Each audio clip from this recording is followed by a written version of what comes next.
हाँ, सभी को राम राम। आवाज मेरी आ रही होगी आपके पास?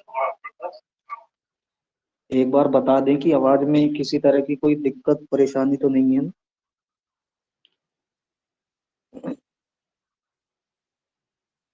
आज हम हेलो। अपनी बातें जितनी हेलो। पेपर के हिसाब से जरूरी होंगी, जो फ्रिक्वेंटली पेपर में बार बार पूछी जाती हैं, सारी हैं। हेलो। हाँ, हेलो, आवाज आ रही है साहब? हाँ सर, साफ आ रही, कुछ बीच में कट सी रही अभी। आपको भी आ रही अच्छा, उधर और आवाज हमारी? हाँ, आवाज आ रही हेलो। है, स्क्रीन पे सब साफ दिख, हाँ आ रही है आवाज। ठीक है, बस यही जानना था कि आवाज आ रही क्या। हाँ, स्क्रीन पर दिखाई दे रहा सर, दे रहा है। चलिए, ठीक ठीक है। ठीक है सर। अब वॉलीबॉल के बारे में अगर बात करते हैं, सबसे पहली बात पूछी जाती है पेपर में, सीधा सवाल बनता है कि भाई वॉलीबॉल खेल की खोज कहाँ पर हुई थी? सीधा जवाब है अमेरिका। कब हुई थी? 1895 में। कहने का मतलब, वॉलीबॉल खेल के बारे में अगर थोड़ा इतिहास के बारे में इसको जानना चाहते हैं, तो सर्दियों के दिनों में जो एक्स्ट्रा मतलब इन आउटडोर एक्टिविटीज होती थी, उनसे लोग ऊब जाते थे, परेशान होते थे, ठंड का अनुभव करते थे। तो इस चीज के ऊपर विचार करने के बाद विलियम जी मॉर्गन के मन में ये विचार आया था कि भाई कोई ऐसा खेल बनाया जाए जिसको इंडोर खेला जा सके, ठंड से थोड़ा बचा जा सके। और उसी चक्कर में एक नया खेल, जिसका नाम उस समय मिंटो नेट था, जन्म हुआ था। तो प्रारंभ में वॉलीबॉल को मिंटो नेट के नाम से जाना जाता था। 1895 से लेके 1896 तक। लेकिन 1896 में डॉक्टर एटी होलस्टीड नाम के एक खेल विशेषज्ञ थे, उन्होंने इस खेल का नाम मिंटो नेट से वॉलीबॉल कर दिया। फिर उसके बाद सवाल बनता है कि भाई वॉलीबॉल खेल की पहली बार विश्व में प्रतियोगिता कब और कहाँ आयोजित हुई? तो इसका सीधा जवाब आपको याद रखना है, 1922, न्यूयॉर्क, अमेरिका। ये सर अठारह इसी सौ तरह से छियानवे की 1996 सर। है ये सर इसमें 1996 1896 की 1900 नहीं सर, एशिया अठारह सौ में। छियानवे होना चाहिए ना। कहाँ पे होना चाहिए 1896? ये पहले टूर्नामेंट की बात चल रही है, वो बात नहीं है कि भाई पहली बार कब खेला गया। पहली प्रतियोगिता मतलब टूर्नामेंट से मतलब है जहां दो या दो से ज्यादा टीमों ने पार्टिसिपेट किया हो, और जो खेल के रूल्स एंड रेगुलेशंस है उनको अच्छी तरह से फॉलो किया गया हो, वो एक कंपटीशन कहलाता है। तो विश्व स्तर का पहला कंपटीशन 1922 में न्यूयॉर्क में ये सर हुआ अठारह सौ था। छियानवे होना चाहिए ना। 1896 में पहली बार खेला गया था, वहां कंपटीशन नहीं हुआ था 1896 में, पहली बार खेला गया था। दोनों में फर्क है।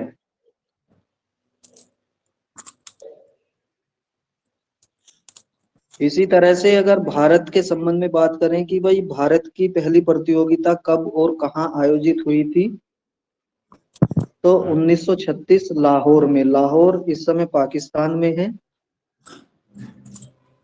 फिर इसके बाद सवाल वॉलीबॉल से बनता है, वॉलीबॉल खेल की अंतरराष्ट्रीय संस्था जो इस खेल को रेगुलेट करती है, उसका क्या नाम है? ऑप्शन दे देगा, फीबा, फीफा, फाइव, FIVB, इसी तरह के ऑप्शन रहेंगे आपके सामने। तो जो FIVB है, ये वॉलीबॉल से संबंधित है। इसका पूरा नाम होता है फेडरेशन इंटरनेशनल डी वॉलीबॉल। इसकी स्थापना 1947 में हुई थी, और इसका मुख्यालय लुसाने, स्विट्जरलैंड में है। इसी तरह से अगर भारत के संबंध में बात करें तो भारत में वॉलीबॉल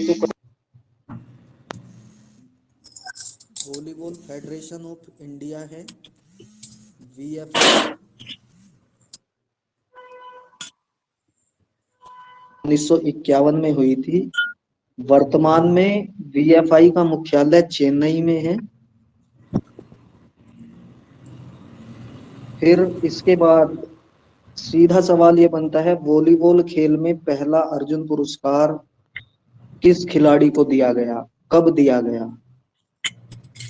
तो 1961 में जब अर्जुन पुरस्कार की शुरुआत हुई थी, उसी समय वॉलीबॉल खेल के खिलाड़ी ए पलानीस्वामी थे और उनको अर्जुन पुरस्कार से पुरस्कृत किया गया था। इसी तरह से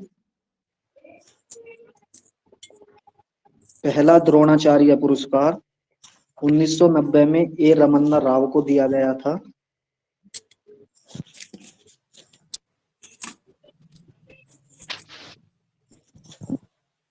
ये इतिहास से संबंधित कुछ तथ्य हैं जिनके ऊपर पेपर में सीधा सवाल बनता है। इतनी बातें आपको कम से कम याद रखनी है।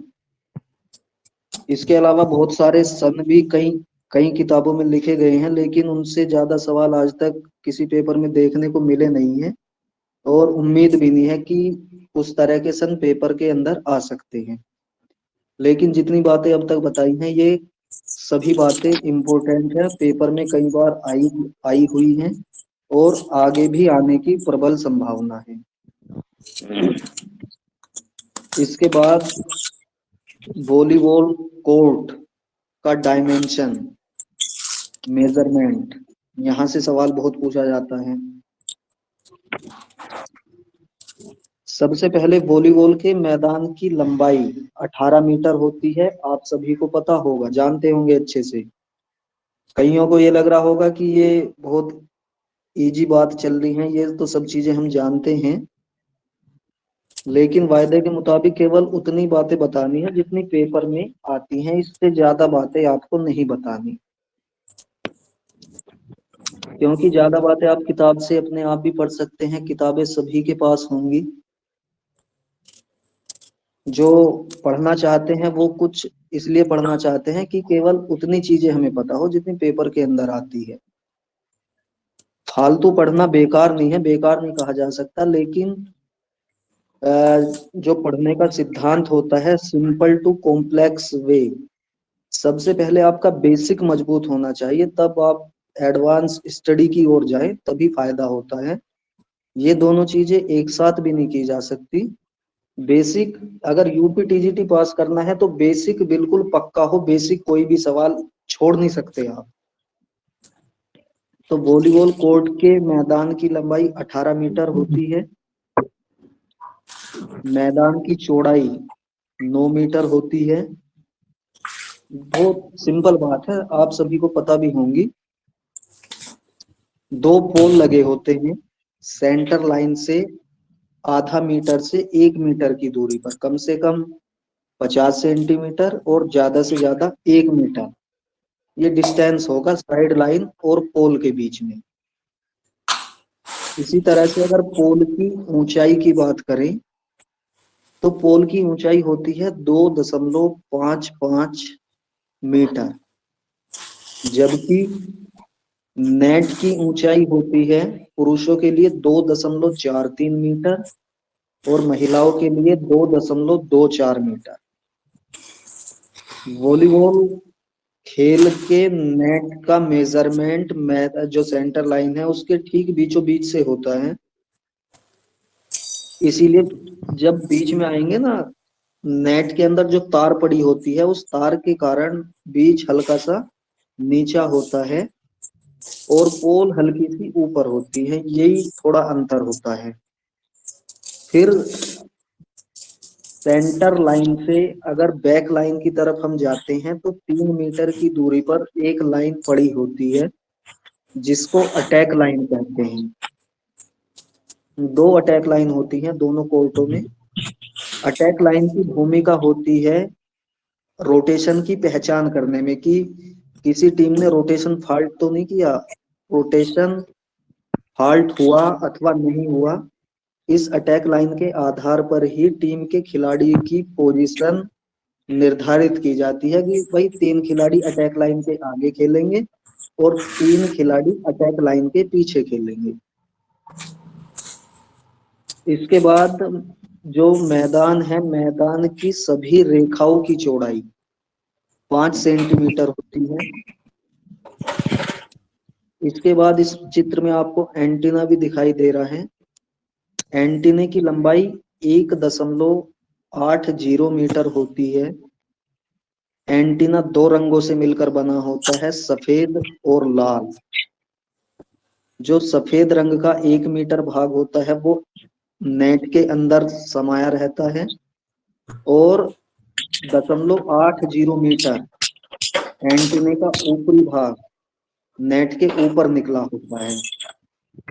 ये 2 एंटीने आपको दिखाई दे रहे हैं लाल रंग के।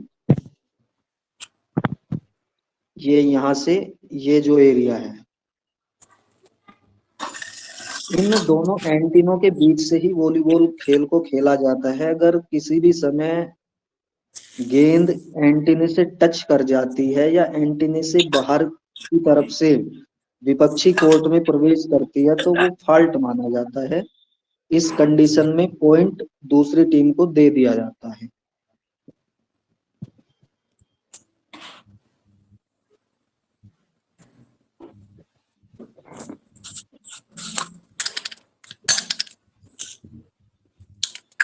इसके बाद जो प्लेइंग एरिया होता है, प्लेइंग एरिया से साइड में तो 5 मीटर और एंड लाइन की तरफ 6.5 मीटर फ्री जोन होता है। जो इंडोर वॉलीबॉल खेली जाती है, इंडोर वॉलीबॉल में जो होल बना होता है उस होल की ऊंचाई प्लेइंग सरफेस से 12.5 मीटर होती है। पोल के बारे में बताया कि पोल 2.55 मीटर ऊंचे होते हैं, एडजस्टेबल होते हैं। नेट, इसके बाद नेट आता है। नेट की लंबाई लगभग 9.5 मीटर होती है, 9.5 से 10 मीटर तक। नेट की चौड़ाई 1 मीटर होती है। नेट के ऊपर जो पट्टी बनी होती है उसकी चौड़ाई 7 सेंटीमीटर और नेट के नीचे की तरफ जो पट्टी बनी होती है उसकी चौड़ाई 5 सेंटीमीटर होती है। एंटीने के बारे में आपको बताया। इसके बाद आता है सब्स्टिट्यूट जोन, मतलब खिलाड़ी को बदलने वाला एरिया। तो जो दोनों अटैक लाइन होती हैं, दोनों अटैक लाइन के बीच का जो क्षेत्र है, ये चित्र में देखो अटैक लाइन है, इन दोनों अटैक लाइन के बीच का जो क्षेत्र है ना, यहाँ से खिलाड़ियों को बदला जाता है। जबकि लिब्रो की बात अगर हम करते हैं तो लिब्रो अटैक लाइन से एंड लाइन के बीच का जो क्षेत्र है वहां पर लिब्रो को रिप्लेस किया जाता है। तो 5 खिलाड़ियों को बदलने का अलग स्थान है और छठा खिलाड़ी जो लिब्रो होता है उसको बदलने का अलग स्थान होता है। फिर इसमें आता है आपका पेनल्टी एरिया, पेनल्टी क्षेत्र। तो जो दोनों साइड लाइन होती हैं उसके बाहर 1 मीटर चौड़ा और 1 मीटर लंबा लाल रंग की रेखाओं से एक एरिया बना होता है जिसको पेनल्टी एरिया कहते हैं। जब कोई किसी खिलाड़ी को पेनल्टी लग जाती है रेफरी द्वारा तो उसको पेनल्टी क्षेत्र में जाकर बैठ जाना होता है। ये माइक बंद कर दो, जिसका माइक ऑन हो। आवाज आ रही है, माइक बंद कर दो आप जिसका ऑन हो। आवाज बहुत ज्यादा आ रही सर, डिस्टर्ब हो रहा बहुत ज्यादा। हाँ, ये माइक बंद कर दो जिसका भी खुला है। एक तो आप ही का खुला है, आशु मलिक, श्याम हाँ सुंदर सर, जी। लेकिन मेरे पास आवाज इनका कोई काम नहीं सर, मैं अकेली बैठी बिल्कुल, मेरे श्याम पास तो सुंदर कोई जी है। माइक बंद कर दीजिए। ठीक है सर, कर रहा हूँ मैं। हाँ हाँ, पता जब नहीं कुछ कहीं बोलना से। उस समय खोल सकते हैं आप। फिर इसके बाद आता है वार्म अप एरिया। वॉलीबॉल खेल में वार्म अप के लिए तो वैसे कंप्लीट मैदान का प्रयोग किया जाता है। जब खेल की शुरुआत होती है उस समय पूरा एरिया वार्म अप के लिए प्रयोग किया जा सकता है, लेकिन जो एक्स्ट्रा खिलाड़ी होते हैं जिनको खेलने का अवसर शुरू में नहीं दिया जाता और बाद में जब रिप्लेस करते हैं ना खिलाड़ियों को, तो रिप्लेस करने से पहले खिलाड़ी मैदान के बाहर ही अपने शरीर को गर्म कर लें, इसके लिए खेल के मैदान पर वार्म अप एरिया की व्यवस्था की जाती है। और ये वार्म अप एरिया 3 मीटर लंबा और 3 मीटर चौड़ा होता है।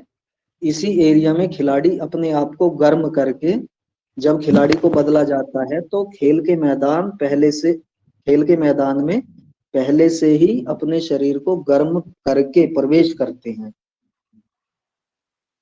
फिर इसके बाद लाइट की, भाई वॉलीबॉल खेलने के लिए प्रकाश कितना होना चाहिए। अब अंधेरे में तो खेल नहीं खेला जाएगा, खेल को खेलने के लिए प्रकाश की उचित व्यवस्था जरूरी है।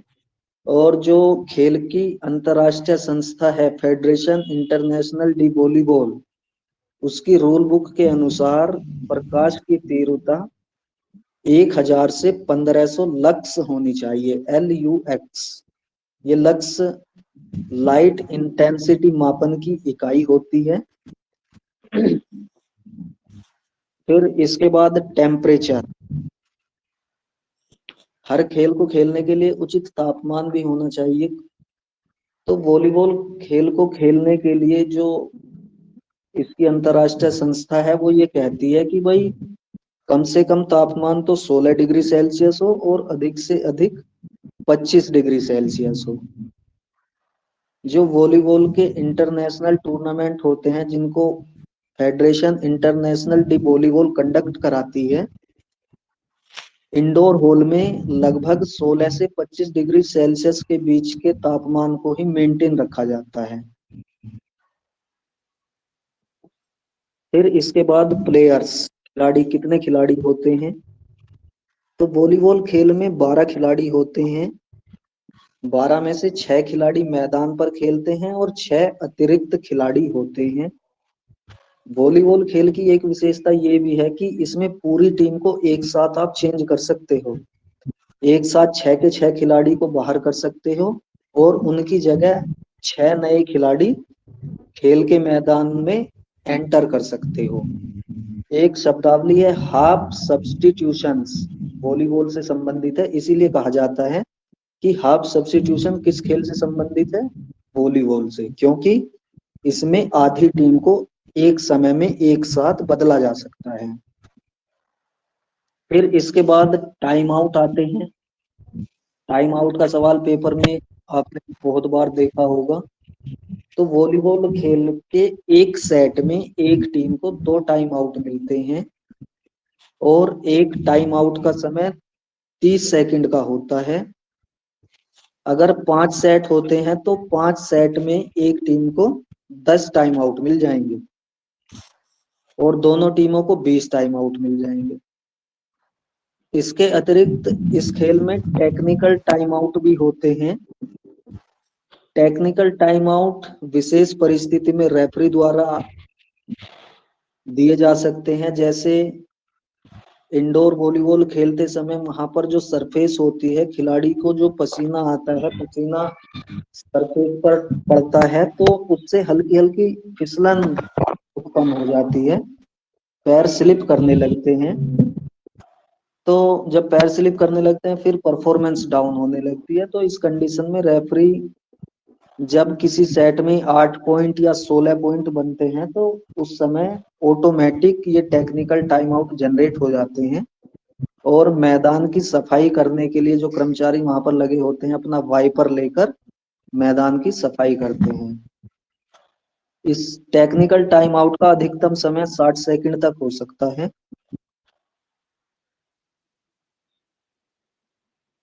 लिब्रो के ऊपर सवाल पेपर में कई बार देखने को मिलता है। लिब्रो के बारे में अगर बात करें तो लिब्रो की एक तो जो जर्सी होती है वेशभूषा, वो अन्य खिलाड़ी की वेशभूषा से बिल्कुल अलग होगी ताकि अलग से पहचान हो जाए। दूसरा, जो लिबरो खिलाड़ी होता है वो कभी भी टीम का कैप्टन घोषित नहीं हो सकता।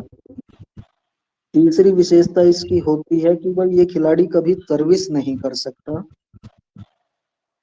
चौथी बात ये होती है कि अटैक लाइन के आगे अगर गेंद है, उस गेंद पर वो जंप करके अगर पार कर देगा विपक्षी कोर्ट में गेंद को, तो वो भी फाउल माना जाता है। पांचवी बात ये होती है कि लिबरो खिलाड़ी को कितनी भी बार खेल मैदान से बाहर और अंदर किया जा सकता है, वो सब्स्टिट्यूशन की गिनती में नहीं आता। इतनी बातें हैं लिबरो के बारे में जितनी आपको पता होनी चाहिए। इसके बाद मैच। एक मैच 5 सेटों का होता है। पहले 4 सेट 25 अंकों के और 5वां सेट 15 अंकों का होता है।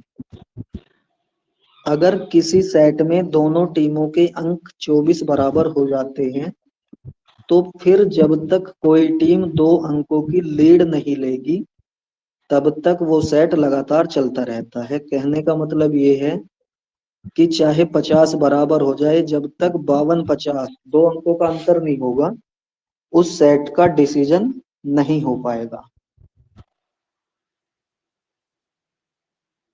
मैच शुरू होने से पहले टॉस होता है। दोनों टीमों के कैप्टन पहुंच जाते हैं।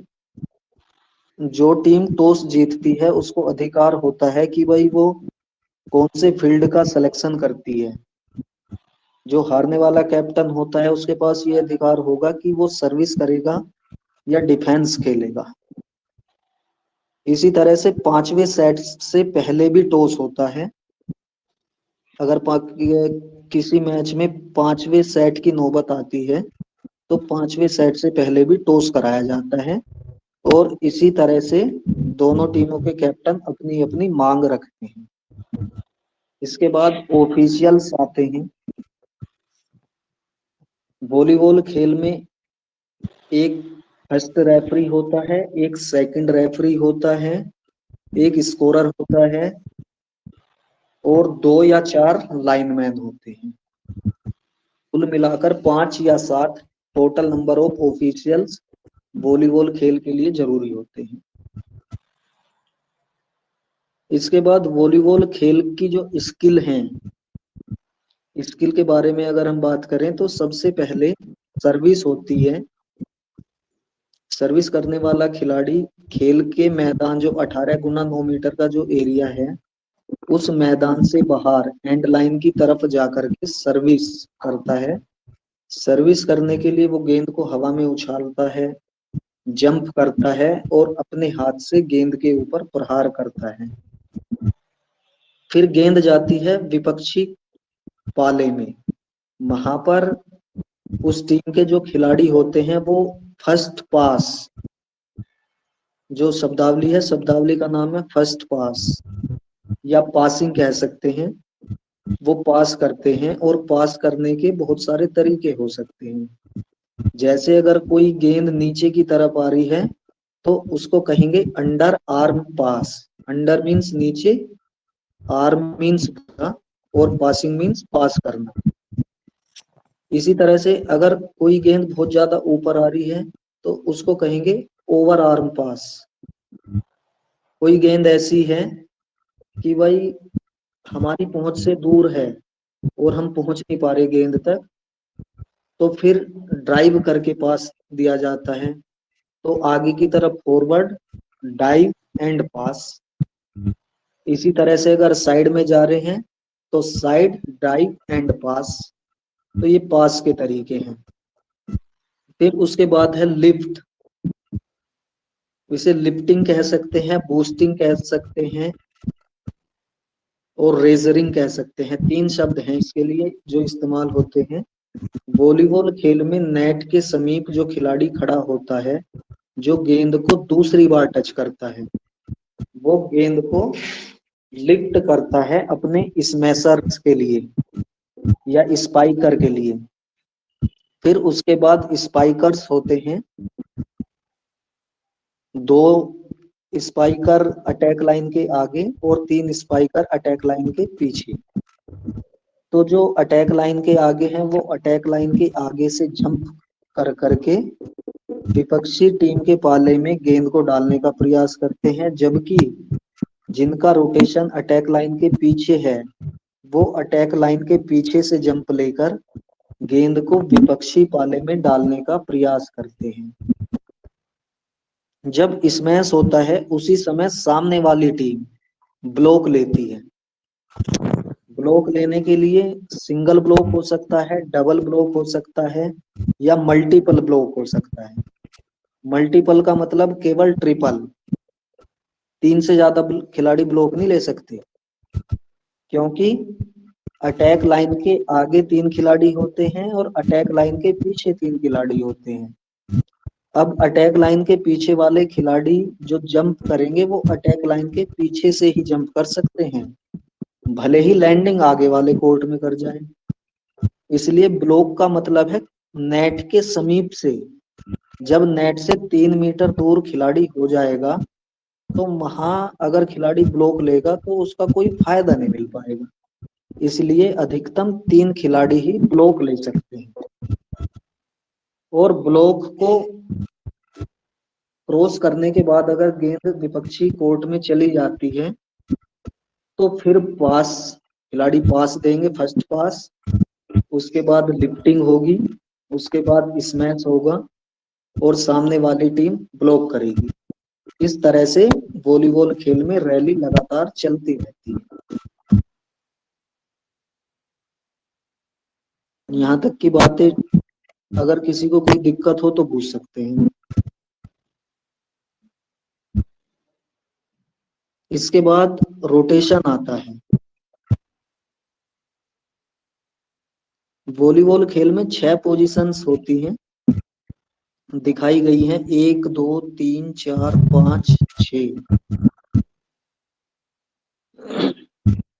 वॉलीबॉल खेल में जो रोटेशन होता है वो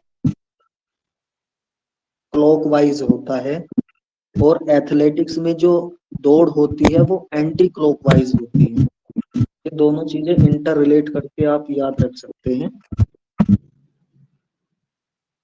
अब रोटेशन होता कैसे है, अब जैसे ये चित्र है आपके सामने, ये 2 टीमें मान लो आप, टीम ए टीम बी। तो जैसे पहला नंबर पड़ता है टीम ए का सर्विस करने का, तो नंबर 1 का जो खिलाड़ी है वो एंड लाइन से पीछे चला जाएगा। ये खिलाड़ी यहाँ एंड लाइन से पीछे चला जाएगा और सर्विस करेगा। तो जैसे सर्विस की, सर्विस कर नेट से क्रॉस होते हुए इधर यहाँ जा पड़ी, पॉइंट मिला, मानो 1 पॉइंट बन गया इस टीम का। फिर दूसरी सर्विस दी इसी खिलाड़ी ने, दूसरा पॉइंट बना। फिर तीसरी सर्विस दी, तीसरा पॉइंट बना। 3 पॉइंट मानो लगातार बन गए टीम ए की। फिर चौथी सर्विस नंबर 1 के खिलाड़ी की नेट लग जाती है या आउट चली जाती है, तो फिर सर्विस चली जाएगी टीम बी की तरफ। सर्विस मिल गई इसे, टीम बी को। फिर क्या होगा, नंबर 1 खिलाड़ी मैदान से बाहर निकलेगा और सर्विस करेगा। अब जैसे नंबर 1 खिलाड़ी ने सर्विस की तो उसकी सर्विस मानो नेट में लग गई, तो इस कंडीशन में पॉइंट टीम ए को मिलेगा। टीम ए को चौथा पॉइंट मिल गया वहां पर। जैसे ही पॉइंट मिला तो अब इस एरिया में रोटेशन होगा। रोटेशन कैसे होगा, सभी खिलाड़ी एक एक पोजीशन क्लॉकवाइज अपना स्थान चेंज कर लेंगे। कहने का मतलब इस बार जो सर्विस करेगा वो नंबर 2 पोजीशन वाला खिलाड़ी करेगा। ये 2 पोजीशन वाला खिलाड़ी यहाँ पहुंच जाएगा। 1 वाला 6 की जगह है, 6 वाला 5 की जगह है, 5 वाला 4 पर, 4 वाला 3 पर और 3 वाला 2 पर। तो सभी खिलाड़ी एक एक पोजीशन रोटेट कर ले। इस तरह से रोटेशन चलता रहता है। ठीक है। रोटेशन के बारे में अगर कोई कुछ बोलना चाहे पूछ सकते हैं। रोटेशन का सवाल इतना ही आया है आज तक कि रोटेशन होता क्या है, लेकिन आपको जानकारी जरूर होनी चाहिए कि रोटेशन है क्या और कैसे चेंज होता है।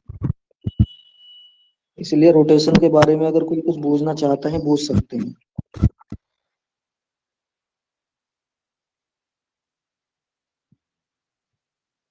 इसके बाद बॉल। वॉलीबॉल खेल की जो गेंद होती है कई रंगों की होती है, मल्टीपल कलर्स उसमें लगे होते हैं। कई बार सवाल पूछा गया है वॉलीबॉल गेंद का वजन, इसकी परिधि। तो वजन 260 से 280 ग्राम होता है। वॉलीबॉल खेल में जो गेंद इस्तेमाल होती है उसकी परिधि अगर मापी जाए तो 65 से 67 सेंटीमीटर के बीच होनी चाहिए।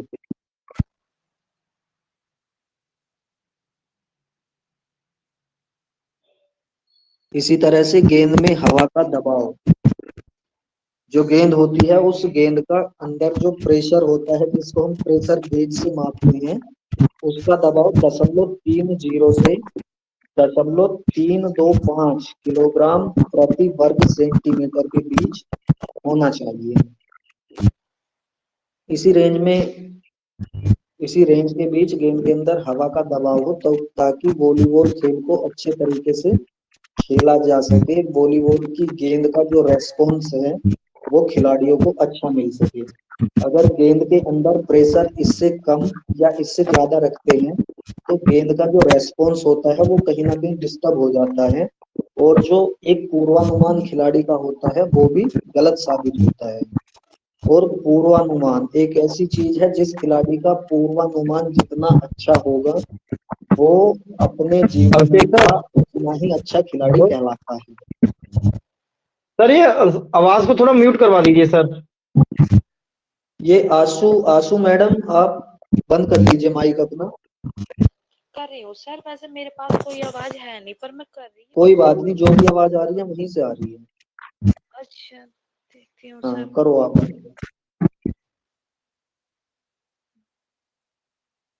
ठीक है ना, तो पूर्वानुमान का जो सिद्धांत है, एक जो मनोविज्ञान है, मनोविज्ञान में भी हम पढ़ते हैं पूर्वानुमान का सिद्धांत। अभी कर रही जो हूँ। हाँ, जो कार्ल ब्रूस के द्वारा दिया गया था।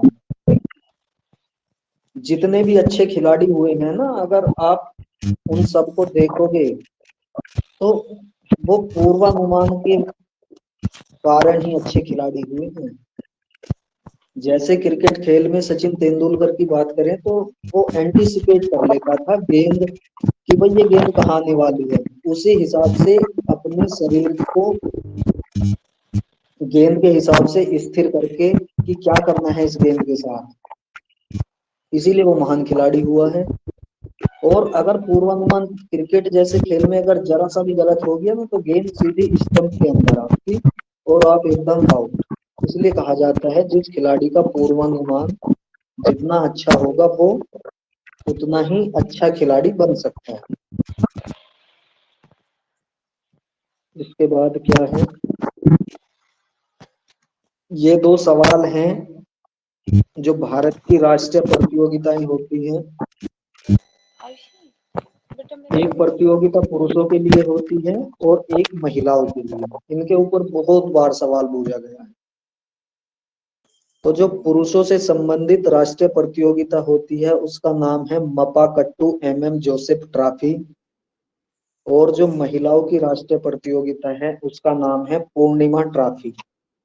ये दोनों टूर्नामेंट्स तो आपको अच्छे से याद हो, ये भूलने वाले नहीं है, जितनी बातें बता रहा हूं ना एकदम बेसिक चीजें हैं ये। और यहाँ से अगर वॉलीबॉल खेल का सवाल पूछेगा तो इन्हीं इसी एरिया के इर्द गिर्द सवाल आने की संभावना भी है। इतना तो आपको कम से कम याद हो, और इससे ज्यादा जो भी आप याद कर सकते हो उसका फायदा ही मिलेगा, उसका आपको नुकसान नहीं होगा। अब इसके आगे थोड़ा एडवांस स्टडीज की अगर बात करें वॉलीबॉल खेल में, ये आ गया चित्र, इन्हीं के इर्द गिर्द है मामला। ये चित्र कहना चाह रहा है, देखो इसमें फ्री जोन दिखाया गया है। फ्री जोन एंड लाइन की तरफ कम से कम 3 मीटर तो होना ही होना है। और अगर इंटरनेशनल लेवल की बात करें तो 6.5 मीटर एंड लाइन की तरफ होता है और 5 मीटर साइड लाइन की तरफ होता है। ये एंड लाइन की तरफ 6.5 और ये है 5। ठीक है। फिर इसके बाद दिखाया गया है, देखो ये जो एरिया है ये है लिब्रो रिप्लेसमेंट जोन। जो लिब्रो बदला जाता है वो इसी एरिया से अंदर और बाहर होते हैं।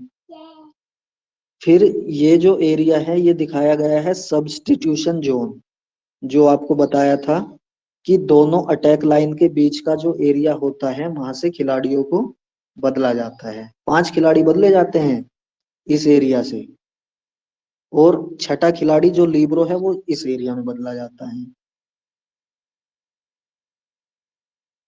2 जोन होते हैं वॉलीबॉल खेल में।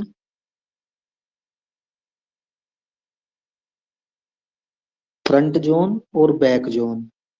सेंटर लाइन और अटैक लाइन के बीच का जो ये एरिया है इसको कहते हैं फ्रंट जोन, जिसमें 3 खिलाड़ी होते हैं, 1 2 3।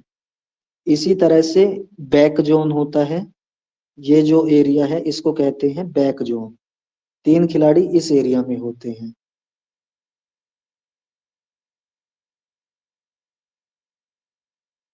इसके बाद हाँ, ये है, ये चित्र आपको दिखाई दे रहा है। वॉलीबॉल खेल में जो अटैक लाइन होती है, अटैक लाइन कुछ बाहर की तरफ निकली होती है दोनों साइडों में। अब ये कितनी बाहर निकली होती है बता सकता है कोई? 1.75 मीटर। अब ये जो निशान बने होते हैं, इन निशानों में एक निशान लगता है, फिर गैप होता है, फिर निशान बनता है, फिर गैप होता है। इसी चीज को दिखाने की कोशिश की गई है इस चित्र के अंदर। ऐसे बनते हैं निशान। 20 सेंटीमीटर का गैप होता है और 15 सेंटीमीटर का निशान होता है। ये निशान है, ये गैप, फिर 20 सेंटीमीटर गैप, 15 सेंटीमीटर निशान, 20 सेंटीमीटर गैप, 15 सेंटीमीटर निशान। इस तरह से 1.75 मीटर तक ये अटैक लाइन दोनों साइड लाइन की तरफ बाहर निकली होती है। अब सवाल ये आता है सामने कि भाई क्यों निकली होती है, इनका क्या रोल है? तो वॉलीबॉल खेल में जो नेट एंटीने होते हैं, एंटीना, एंटीने के बारे में बताया था, जो यहाँ पर लगा होता है, इस जगह एंटीना लगा होता है ऊपर की तरफ नेट से। तो वॉलीबॉल खेल में खिलाड़ी क्या करते हैं, जो ये साइड लाइन है, ये साइड लाइन, इस साइड लाइन के बाहर जो इस रेजर होते हैं, लिफ्टर, वो लिफ्टर गेंद को बनाएंगे, यहाँ यहाँ भेज दी गेंद। और जो पीछे वाले खिलाड़ी हैं, नंबर 1 पोजीशन का खिलाड़ी मान लो, तो वो खिलाड़ी खेल के मैदान से बाहर मूव करते हुए यहाँ पहुंचेगा और इस जगह जंप लेगा और यहाँ से गेंद को क्रॉस करेगा। अब बाहर की तरफ भी कोई खिलाड़ी अटैक लाइन से आगे से जंप ना ले ले, रोटेशन फॉल्ट ना कर दे, रोटेशन फॉल्ट करके किसी तरह का एडवांटेज ना ले ले, उस चीज की पहचान करने के लिए इस अटैक लाइन को 1.75 मीटर बाहर की तरफ बढ़ाया जाता है।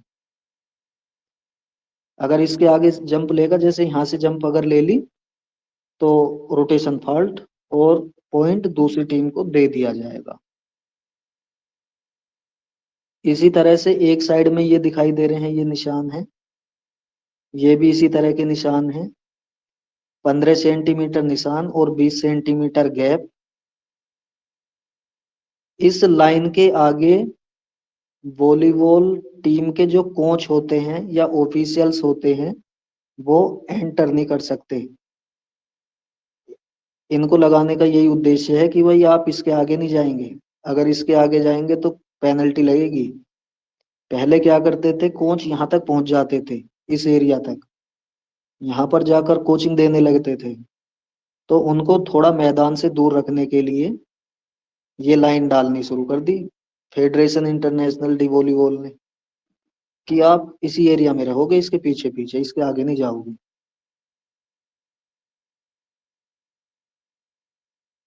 अब देखो ये नेट आ गया।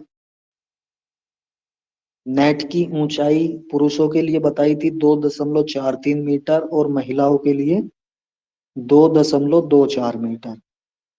नेट की लंबाई 9.5 मीटर से 10 मीटर तक हो सकती है। नेट की चौड़ाई कम से कम 1 मीटर होगी, अधिक से अधिक भी 1 मीटर होगी। चौड़ाई बिल्कुल फिक्स है, इसकी कोई रेंज नहीं होती। नेट की ऊपरी पट्टी के बारे में आपको बताया था कि भाई 7 सेंटीमीटर चौड़ी होगी ऊपर वाली पट्टी। ये ये जो है ये ऊपर वाली पट्टी है नेट की, और ये नीचे वाली पट्टी, नीचे वाली पट्टी की चौड़ाई 5 सेंटीमीटर होती है।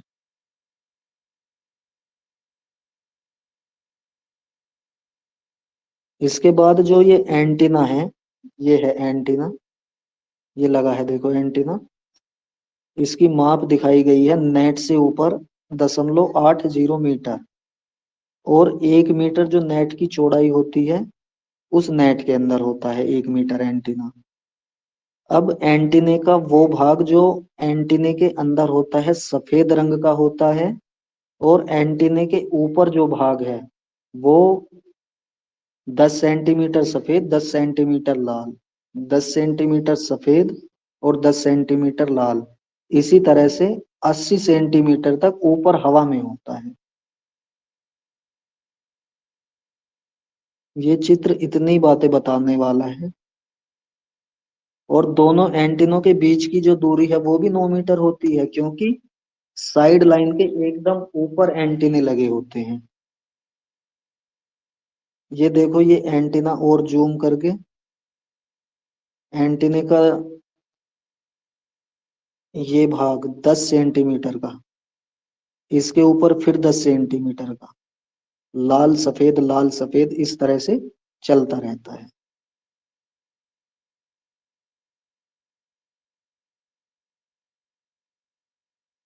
इसके बाद जो एंटीने लगाए जाते हैं, उन एंटीनों का कैसे इस्तेमाल होता है वो इस चित्र की सहायता से आपकी समझ में आने वाला है। अच्छा, इसमें दो तरह की गेंदें दिखाई गई हैं, एक बिल्कुल साफ है और दूसरी के ऊपर क्रॉस के निशान लगे हैं। तो जो बिल्कुल साफ है, जैसे ये क्लियर बॉल है, कोई फॉल्ट नहीं होता है, करेक्ट क्रॉसिंग है।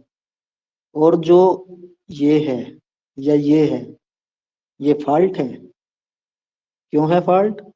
क्योंकि ये कहीं ना कहीं एंटीने से टच कर रही हैं या एंटीने से बाहर जा रही हैं ये गेंदें। वॉलीबॉल खेल में एंटीने इसीलिए लगाए जाते हैं कि भाई जितनी भी गेंद हो वो दोनों एंटीनों के बीच से क्रॉस होनी चाहिए। इसी की पहचान करने के लिए एंटीनों का इस्तेमाल होता है। और ये जो गेंदें आपको दिखाई दे रही हैं अंदर की तरफ, ये जो करेक्ट क्रॉस हो रही हैं, ये एंटीने को बिल्कुल टच नहीं कर रही।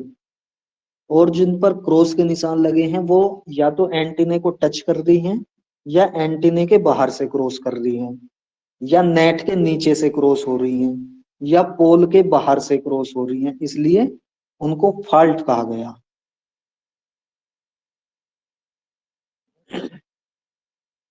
इसके बाद वॉलीबॉल खेल में कभी कभी कंडीशन ऐसी बनती है, ये तो पता लग गया कि भाई एक टीम अधिकतम 3 बार गेंद को टच कर सकती है, और अगर इसमें ब्लॉक को भी इंक्लूड कर दिया जाए तो एक टीम को 4 अवसर होते हैं गेंद को टच करने के। अब ये टीम ए है, ठीक है, ये टीम बी है इधर।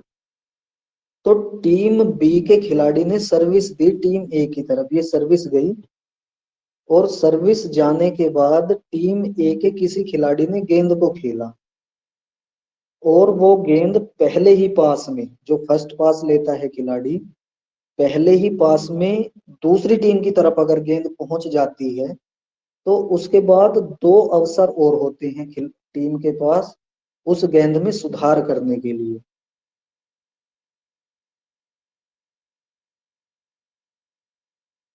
अब जैसे ये गेंद जा रही है, यहां से चली ये गेंद यहां पहुंची, ये फॉल्ट हो गया।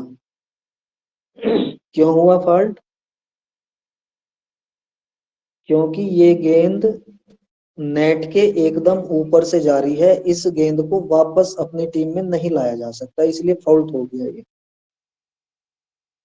इसी तरह से ये गेंद है, ये गेंद यहां पहुंची और यहां से इधर की तरफ अगर चल दी, ये भी फॉल्ट हो जाएगा। इसी तरह से ये गेंद यहां पहुंची और यहां से अगर वापस जा रही है इस तरह से, तो यहां फॉल्ट नहीं होगा। फर्स्ट पास यहां से लिया और ये गेंद यहां से यहां पहुंची, यहां दूसरा खिलाड़ी पहुंचा, इसने गेंद को टच किया और गेंद को निकालते हुए होशियारी से यहां पहुंच ले आया। अब यहाँ तीसरा खिलाड़ी पहुंचेगा, गेंद को टच करेगा और नेट के ऊपर से क्रॉस कर देगा। ठीक, देख लो एक बार और बता रहा हूं। नंबर 1 खिलाड़ी ये, इसने गेंद खेली, गेंद यहां पहुंची। अब यहां से एक तो ये एरो है, ये तो फॉल्ट हो गया क्योंकि ये गेंद दूसरी टीम के जो खिलाड़ी हैं और यहाँ जो एंटीना लगा है, इस एंटीने के अंदर से वापस जा रही है। एंटीने के अंदर से केवल एक बार गेंद को आप क्रॉस कर सकते हो, दोबारा नहीं कर सकते, ये कंडीशन है। लेकिन एंटीने के बाहर, यहाँ एंटीना है इस एरिया में, तो यहाँ से गेंद आई थी, यहाँ से बाहर इस तरह से वापस लाया दूसरा खिलाड़ी और तीसरे खिलाड़ी ने यहाँ से गेंद को क्रॉस कर दिया, ये करेक्ट गेंद मानी जाएगी। इसका स्क्रीनशॉट ले तो आप देखोगे थोड़ी देर तो बात समझ में आ जाएगी, ये क्लियर कर दे रहा हूं। इसका एक स्क्रीनशॉट आप ले लेना। यही चीज बताई गई है कि 3 हाथों का इस्तेमाल खिलाड़ी किस तरह से कर सकते हैं, 3 टच।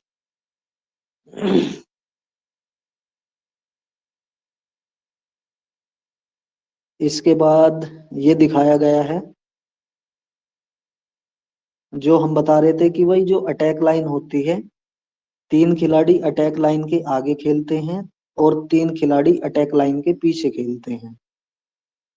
ये अटैक लाइन है, ये 3 खिलाड़ी इसके पीछे हैं और 3 खिलाड़ी आगे होते हैं। तो जो पीछे वाले खिलाड़ी होते हैं, ये इनके लिए कंडीशन होती है कि भाई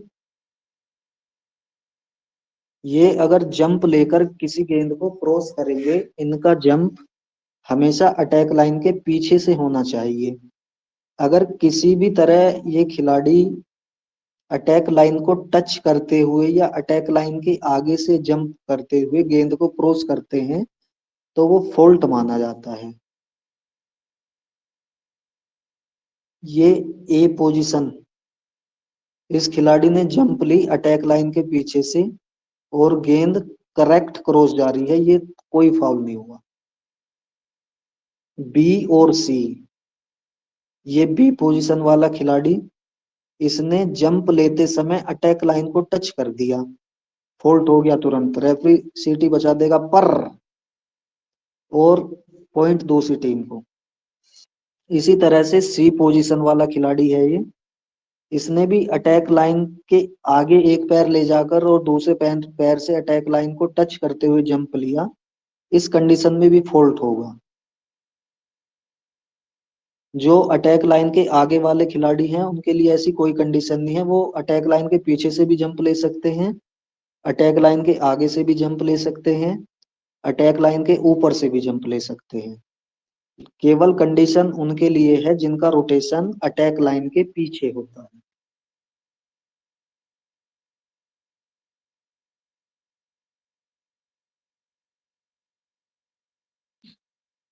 ये पोजीशन दिखाई है ऑफिशियल्स के लिए। जो ऑफिशियल्स होते हैं वॉलीबॉल खेल में, जो फर्स्ट रेफरी होता है उसकी पोजीशन ये होती है, पोल के ठीक बराबर में एक ऊंची सीढ़ी होती है, उस सीढ़ी के ऊपर फर्स्ट रेफरी खड़ा होता है। फिर उसके बाद आता है ये सेकंड रेफरी है।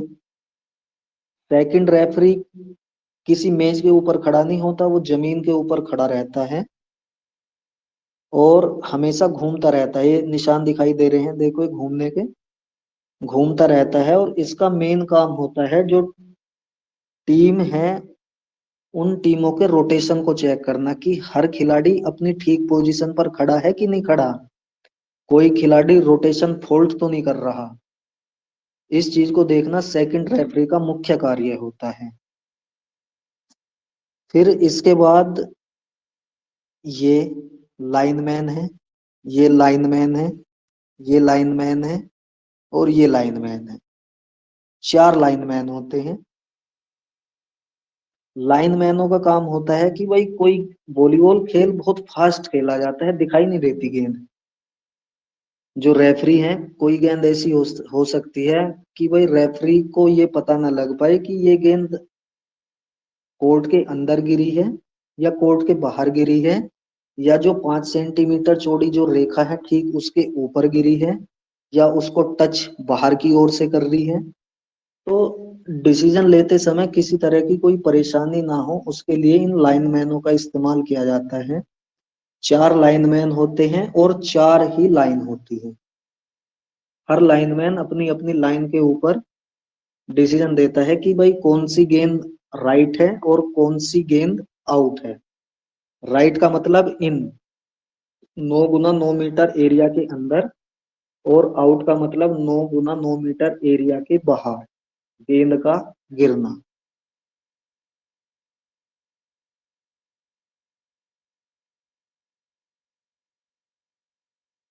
बस इतनी बातें हैं वॉलीबॉल खेल से संबंधित, जहां से सवाल आपसे पूछे जा सकते हैं।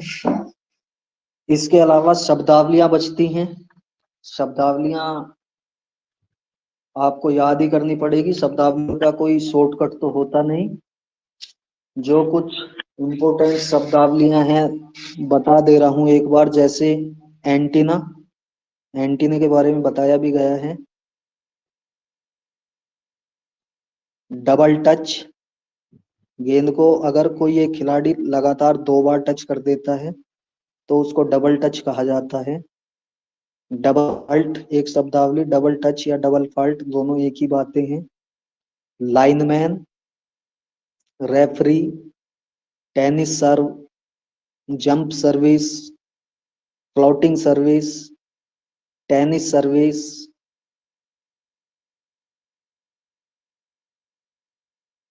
डिग pass, under arm pass, over arm pass, volley, dig pass, double hit, blocking, smashing, spiking,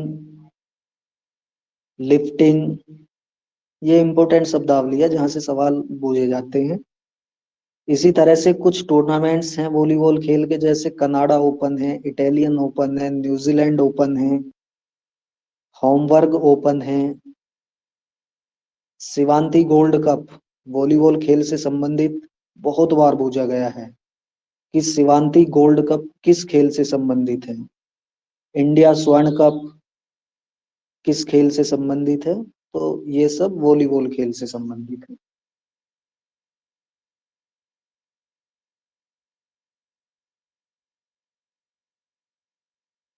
खेल का जो विश्व कप है, इसके विश्व कप, विश्व चैंपियनशिप है, एक चैंपियंस एक, दोनों अलग अलग हैं।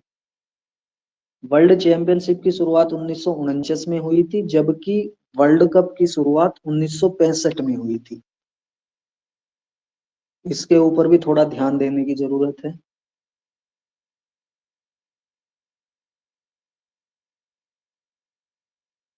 पेपर के हिसाब से इतनी बातें पर्याप्त हैं। अब आप अपने सवाल पूछ सकते हैं किसी को। कोई ऐसी बात जो समझने में परेशानी का अनुभव हो रहा हो, पूछ सकते हैं, उसको और समझाने का प्रयास करेंगे। हेलो जी बोलिए। सर, टाइम आउट के बारे में एक बार और बता दीजिए सर।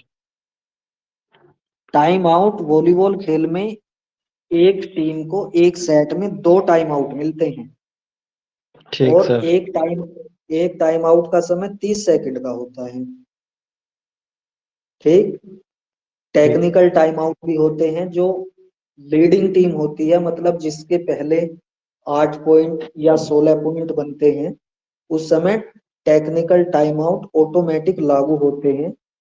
और उस दौरान खेल के मैदान की जो सरफेस है उसकी सफाई की जाती है।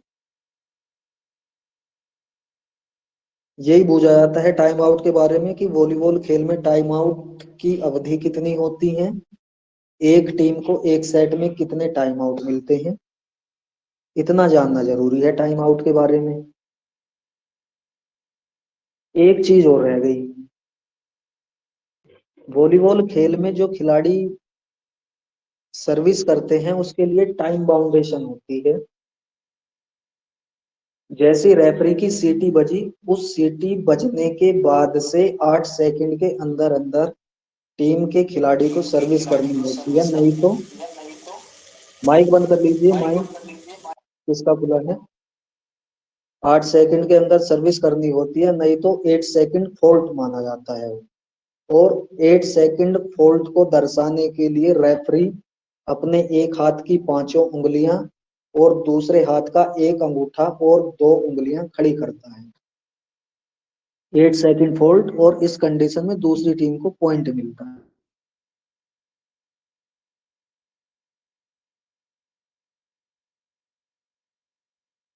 एक सेट जैसे ही खत्म होता है उसके बाद कम से कम 3 मिनट का गैप दिया जाता है, पहले और दूसरे सेट के बीच में, दूसरे और तीसरे सेट के बीच में 3-3 मिनट के इंटरवल दिए जाते हैं रेस्ट करने के लिए।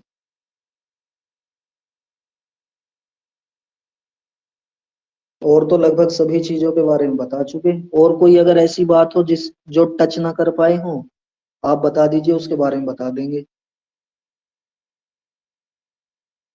अच्छा, जो नेट की पट्टी होती है ना, नेट की ऊपरी पट्टी जिसकी चौड़ाई बताई हमने 7 सेंटीमीटर,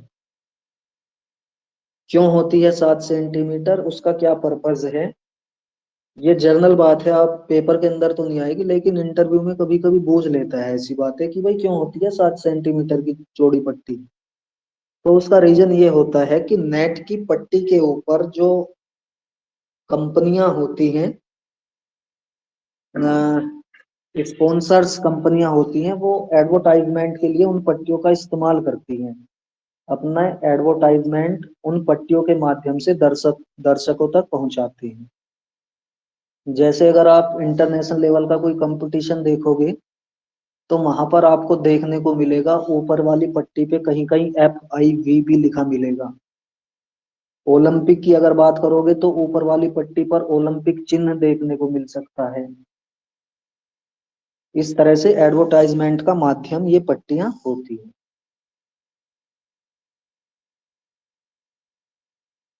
अगर 10 मीटर लंबा नेट है तो लगभग 1000 खाने होते हैं, और नेट के एक खाने का आकार 10 × 10 सेंटीमीटर वर्गाकार होता है।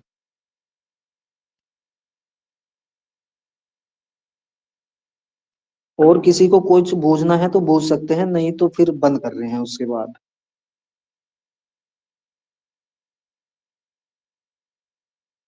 बूझना चाहिए आपको, बूझने में किसी तरह का स्लाइड संकोच नहीं दिखाई होना थी चाहिए। हिस्ट्री वाली, सर सबसे फर्स्ट स्लाइड थी, उसमें आपने वॉलीबॉल का नाम 1996 में लिख रखा है। शायद वो तो 1896 में नाम दिया था हॉल स्ट्रीट ने। गलत लिखा गया होगा, गलत लिखा 1896 गया ही है। होगा, 1896 बिल्कुल मिस प्रिंट है वो। 1896। मिसप्रिंट है वो। हाँ, बिल्कुल 1896। बिल्कुल 1896। सर क्लास आपकी अच्छी लगी। सर क्लास आपकी अच्छी लगी। बहुत अच्छा। चलो, बहुत बहुत धन्यवाद आपका। हाँ, पहली बार पढ़ी है मैंने इतनी डीपली क्लास वॉलीबॉल की। हाँ, तो जो एडवांस वॉलीबॉल पढ़ाया के आपने। बारे में। हम्म जो एडवांस जो पढ़ाया है वो आज पहली बार पढ़ा है मैंने, इतना मैंने कभी नहीं पढ़ा अभी तक। इतनी चीजें तो किताबों के अंदर रोटेशन है नहीं, क्लॉकवाइज और खिलाड़ी बता सकता है कोई आपको इतनी बात? अब ये दिमाग में फिट तो रहेगी कम से कम। ये बात है, अगर ध्यान से सुनी होगी पेपर के दौरान याद आएंगी आपको बिल्कुल सर। अच्छे से। सर बूस्टर्स के बारे में कुछ बता दिया जाए, क्या होता है? तो बूस्टर्स के बारे में बता दे रहा हूँ, सभी माइक अपना ऑफ कर लें। देखो, बूस्टर के लिए 3 शब्दावलियों का इस्तेमाल होता है। पहला बूस्टर कहा जाता है, दूसरा लिफ्टर कहा जाता है बूस्टर को ही, और तीसरा रेजर कहा जाता है। ये तीनों एक ही खिलाड़ी के नाम है, ठीक है। इसका काम होता है कि सामने वाली टीम की तरफ से जो सर्विस आती है, उस सर्विस का पहले तो पास होता है, टीम के कोई खिलाड़ी पास लेंगे। जो स्क्रीन दिखाई दे रही है, इस स्क्रीन पर समझने की कोशिश करना। ये टीम ए और टीम बी। तो टीम बी के खिलाड़ी ने सर्विस की, ये सर्विस गई,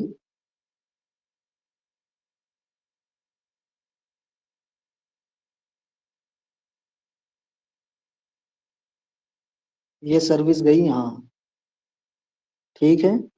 अब यहाँ जो खिलाड़ी है उसने पास किया और पास पहुंचा दिया यहाँ तक। नेट के पास जो खिलाड़ी खड़ा है उसके पास पास पहुंचाया, और नेट के पास जो खिलाड़ी होता है उसी को कहते हैं बूस्टर, लिफ्टर या रेजर। ये यहाँ जो खिलाड़ी है, अब ये खिलाड़ी क्या करेगा, गेंद को या तो बिल्कुल सीधी यहीं पर खड़ी कर देगा नेट के पास इस जगह। बूस्टर अधिकतर ओवरआर्म पास का इस्तेमाल करता है, मैक्सिमम। या फिर गेंद को यहाँ पर खड़ी कर देगा, ये पोजीशन एक हो सकती है, या यहाँ पर बना देगा, या पीछे की ओर जो खिलाड़ी है उनके लिए यहाँ भेज देगा, यहाँ भेज देगा, या यहाँ भेज देगा। इस तरह से 5 पोजीशन पर बूस्टर गेंद को नेट के पैरेलल हवा में ऊपर की ओर फेंकता है। और जो 5 खिलाड़ी और बचते हैं जिसके लिए गेंद फेंकी गई, वो पीछे से तेजी के साथ भागता हुआ आएगा और हवा में जंप करेगा, अपने हाथ को घुमाएगा और हाथ की हथेली से गेंद के ऊपर तेजी के साथ प्रहार करेगा, और गेंद को विपक्षी कोर्ट में इस तरह से डालने का प्रयास करेगा कि उस गेंद तक विपक्षी टीम का कोई खिलाड़ी ना पहुंच पाए। ये काम होता है लीव बूस्टर का। Thank you sir.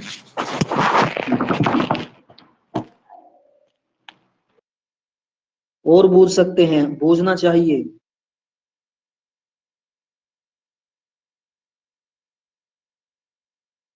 One way communication अच्छा नहीं होता ज्यादा, 2 वे कम्युनिकेशन से ही पता लगता है गलतियों का और उन बातों का कि क्या चीज समझ में आई और क्या चीज समझ में नहीं आई। इसलिए कह रहा हूँ कि बूझिए। सर वॉलीबॉल में एक शब्द आता है डिग। डिग आता है। हाँ तो सर उसका अर्थ सर ब्लॉकिंग करना होता है, ब्लॉक करना। नहीं, डिग डिग पास होता है, डिग पास। अच्छा डिग का पास होता मतलब है। होता है, हाँ पास होता है, फर्स्ट पास के लिए इस्तेमाल होता है डिग। अच्छा सर। ब्लॉकिंग के लिए तो केवल सिंगल ब्लॉक, डबल ब्लॉक और मल्टीपल या ट्रिपल ब्लॉक। अच्छा sir, thank you sir.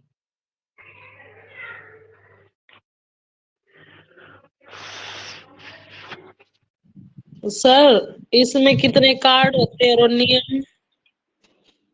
Volleyball खेल में 3 कार्ड होते हैं। वैसे कार्ड तो 2 ही होते हैं, पीला और लाल, लेकिन उनके सिंबल्स अलग अलग होते हैं। जैसे एक हाथ में लाल कार्ड सेपरेट, एक हाथ में पीला कार्ड सेपरेट। एक हाथ में दोनों कार्ड एक साथ, दोनों हाथों में अलग अलग कार्ड एक साथ।